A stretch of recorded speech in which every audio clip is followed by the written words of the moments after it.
ജനാധിപത്യത്തിൽ ഏറ്റവും വലിയ ഒരു വിഷയത്തിലാണ് സാർ. സാർ ഒന്നും പറയാനില്ലേ? സാർ ഒന്നും പറയാനില്ലേ? സാർ വലിയ ആരോപണമാണ് സാർ. യാതൊന്നും മിണ്ടാതെ, ചോദ്യങ്ങളോട് യാതൊന്നും പ്രതികരിക്കാതെ സുരേഷ് ഗോപി പാർലമെന്റിലേക്ക് പോയിരിക്കുകയാണ്. പാർലമെന്റ് സമ്മേളനം നടക്കുന്നു. യാതൊന്നും തൃശ്ശൂരിൽ വ്യാപകമായ ക്രമക്കേട് ആരോപണമുണ്ട് എന്നുൾപ്പെടെ ചൂണ്ടിക്കാണിച്ചിട്ടും യാതൊന്നും പ്രതികരിക്കാതെയാണ് സുരേഷ് ഗോപി പോയത്. എന്തായാലും ഈ ആരോപണം വന്ന ശേഷം മാധ്യമങ്ങൾക്ക് മുന്നിൽ സുരേഷ് ഗോപി ഉണ്ടായിരുന്നില്ല.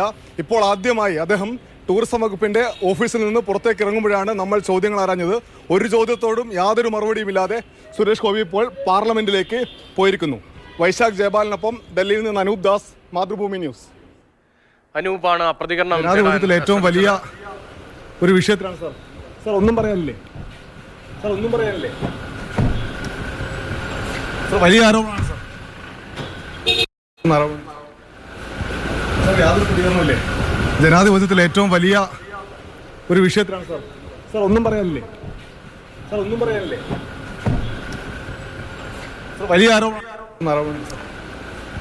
സാർ യാതൊരു പ്രതികരണമില്ലേ? ജനാധിപത്യത്തിൽ ഏറ്റവും വലിയ ഒരു വിഷയത്തിലാണ് സാർ. സാർ ഒന്നും പറയാനില്ലേ? സാർ ഒന്നും പറയാനില്ലേ? സാർ വലിയ ആരോപണമാണ് സാർ. സാർ യാതൊരു പ്രതികരണമില്ലേ? ജനാധിപത്യത്തിൽ ഏറ്റവും വലിയ ഒരു വിഷയത്തിലാണ് സാർ. സാർ ഒന്നും പറയാനില്ലേ?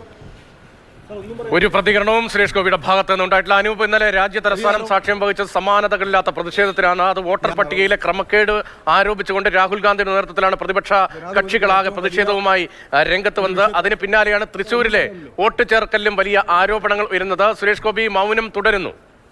വലിയ ആരോപണം. ഒരക്ഷരം മിണ്ടിയില്ല. താങ്കളുടെ മണ്ഡലത്തിൽ കള്ളവോട്ടുണ്ടല്ലോ, ഡ്രൈവർ കള്ളവോട്ട് ചെയ്തല്ലോ എന്ന ആരോപണമുണ്ടല്ലോ, അതൊക്കെ പുറത്തു വന്നല്ലോ എന്നൊക്കെ തുടർച്ചയായി 3-4 ചോദ്യങ്ങൾ ഞാൻ സുരേഷ് ഗോപിയോട് ചോദിച്ചിരുന്നു. പക്ഷേ ഒരക്ഷരം മിണ്ടാതെ അദ്ദേഹം കാറിൽ കയറി ഇവിടെ ഇവിടെ PTA ബിൽഡിങ്ങിലാണ് ടൂറിസം വകുപ്പിന്റെ ഓഫീസ്. അത് കഴിഞ്ഞ് തൊട്ടപ്പുറത്ത് 2 ബിൽഡിംഗ് അപ്പുറമുള്ള പാർലമെന്റ് മന്ദിരത്തിലേക്ക് പോയി. അദ്ദേഹം പാർലമെന്റിനകത്തേക്ക് കയറാൻ കാരണമായ തിരഞ്ഞെടുപ്പ് വിധിയിൽ കുഴപ്പങ്ങളുണ്ട് എന്ന് ചൂണ്ടിക്കാണിച്ചുകൊണ്ട് കഴിഞ്ഞ ഒരാഴ്ചക്കാലമായി കേരളത്തിൽ ഒട്ടേറെ തെളിവുകൾ പുറത്തു വരികയാണ്. ഒടുവിൽ പുറത്തു വന്നത് അദ്ദേഹത്തിന്റെ ഡ്രൈവർ വ്യാജ വോട്ട് ചേർത്തു എന്നുള്ളതാണ്. KR ഷാജി എന്ന മറ്റൊരാൾ, ആലത്തൂർ മണ്ഡലത്തിലെ 11ാം ബൂത്തിൽ വോട്ടുള്ള ഒരാൾ ഇവിടെ തൃശ്ശൂരിൽ 37ാം ബൂത്തിൽ വോട്ട് ചെയ്തു എന്ന ആരോപണമുണ്ട്.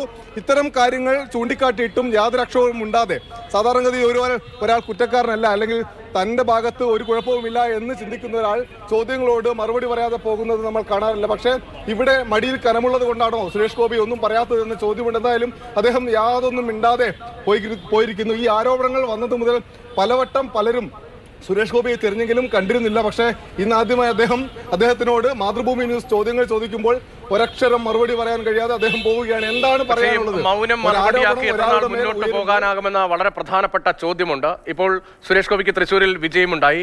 ഈ വിജയത്തിന്റെ ഭൂരിപക്ഷം അതാകെ കള്ളവോട്ടാണ് എന്ന നിലയിലൊന്നും ഇപ്പോൾ വന്ന വിവരങ്ങളിലില്ല. പക്ഷേ വ്യാപകമായി ആസൂത്രിതമായി ഇരട്ട വോട്ടുകൾ തൃശ്ശൂരിലുണ്ട് എന്ന ആരോപണം വരുമ്പോൾ സ്വാഭാവികമായും പ്രതികരണം അനിവാര്യമാണ്.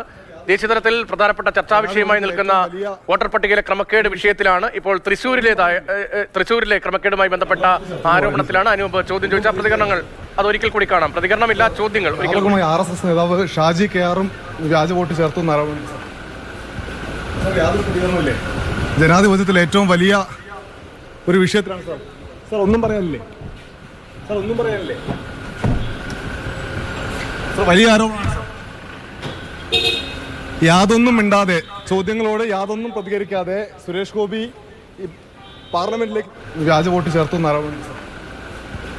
യാതൊരു പ്രതികരണമില്ലേ? ജനാധിപത്യത്തിൽ ഏറ്റവും വലിയ ഒരു വിഷയത്തിലാണ് സാർ. സാർ ഒന്നും പറയാനില്ലേ? സാർ ഒന്നും പറയാനില്ലേ? ഗൗരവമുള്ള ആരോപണത്തിൽ മൗനമാണ് സുരേഷ് ഗോപിയുടെ മറുപടി.